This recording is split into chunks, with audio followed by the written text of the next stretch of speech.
নমস্কার বন্ধুরা, রসনায় বাঙালিয়ানায় আপনাদের সবাইকে স্বাগত। আজকে আমি বানাবো টুটি ফুটি। এই টুটি ফুটি আমি বাড়িতে বানিয়েছি।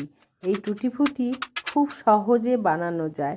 এই টুটি ফুটিকে আমি কি করে বানিয়েছি আপনাদেরকে দেখাবো। এই টুটি ফুটি সাধারণত কেকের ব্যবহার হয়। এই টুটি ফুটি খেতে খুব সুস্বাদু। চলুন আপনাদের আমি বানিয়ে দেখাই কি করে বানিয়েছি।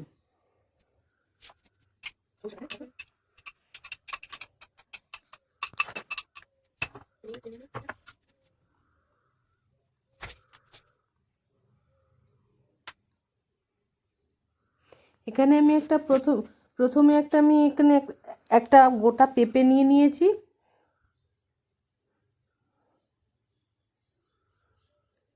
পেঁপেটাকে ভালো করে মুখটা কেটে নিচ্ছি, মাঝখান দিয়ে চিড়ে দিচ্ছি।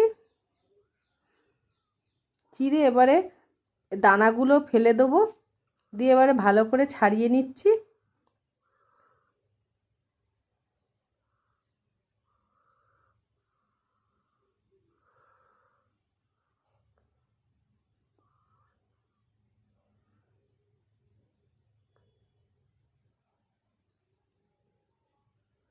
আমার পেঁপেটা ছাড়ানো হয়ে গেছে।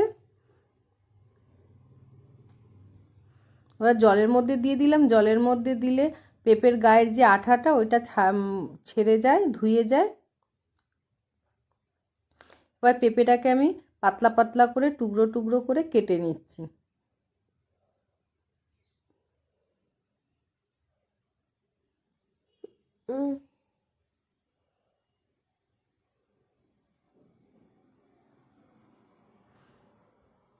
ছোট ছোট করে কাটবেন, তাহলে পেঁপে সিদ্ধটা ভালো হবে।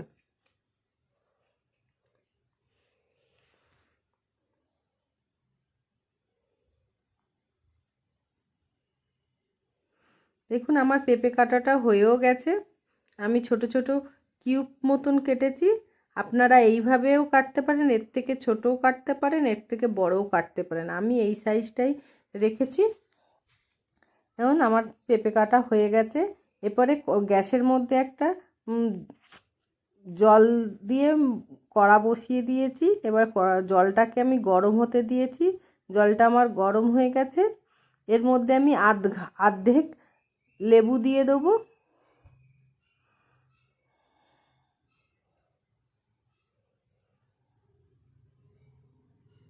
দিয়ে এরপরে আমি পেঁপেগুলো দিয়ে দেবো। দিয়ে ভালো করে আমি এটাকে ঢাকনা চাপা দিয়ে সিদ্ধ হতে দেবো।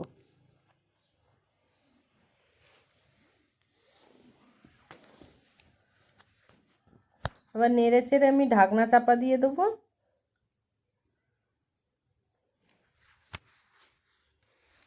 এই ঢাকনা চাপা দিয়ে আমি এখানে 10 থেকে 20 মিনিটের মতন এটাকে ফুটতে দেবো, যতক্ষণ না সিদ্ধ হয়।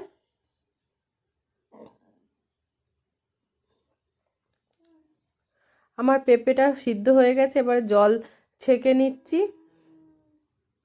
নিয়ে একটা পাত্রে ঠান্ডা হতে দিচ্ছি।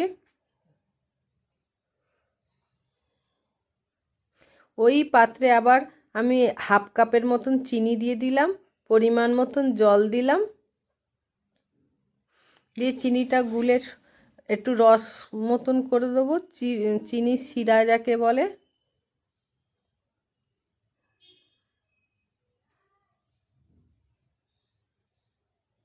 এর মধ্যে আমি 1 চামচ ভিনিগার দিয়ে দিলাম। ভিনিগারটা দিলে তাহলে আর রসটা চিনি চিনি ভাব আসবে না শুকালে।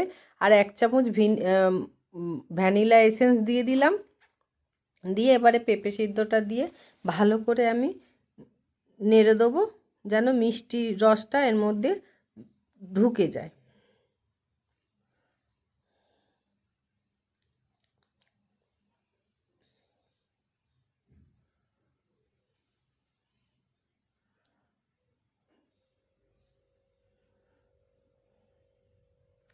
এইভাবে নেড়ে নেড়ে মিষ্টির মানে পেঁপের মধ্যে মিষ্টির রসটা ঢুকে যাবে, এরকমভাবে আমাকে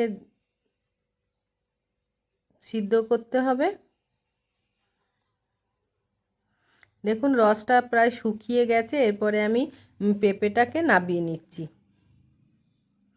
এখানে আমি 3টে কাঁচের পাত্রে রেখেছি।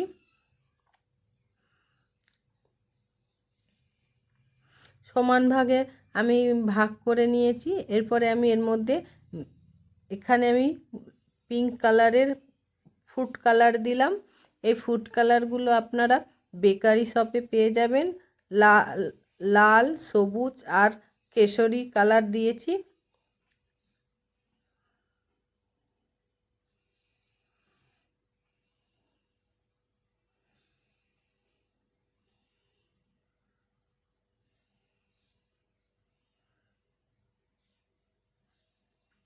এবারে 3টে চামচ দিয়ে 3টে কালার মিশিয়ে নিচ্ছি।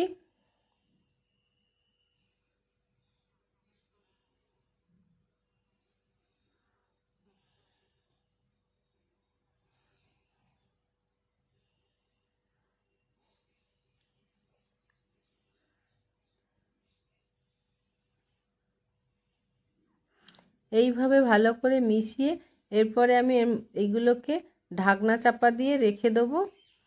দেখুন কি সুন্দর লাগছে, দোকানের মতনই দেখতে লাগছে। 3টে কালার। এবারে আমি এগুলোকে ঢাকনা চাপা দিয়ে 3-4 ঘন্টা রেখে দেবো।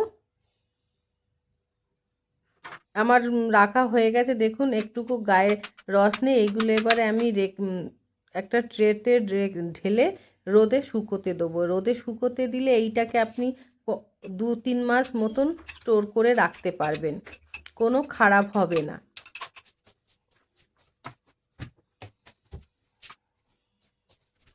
এইভাবে ঘরে বানিয়ে রাখবেন, খেতেও ভালো লাগবে। বাচ্চারাও এরকম ঘুরতে ফিরতে কালারিং খাবার খেতেও ভালো লাগবে।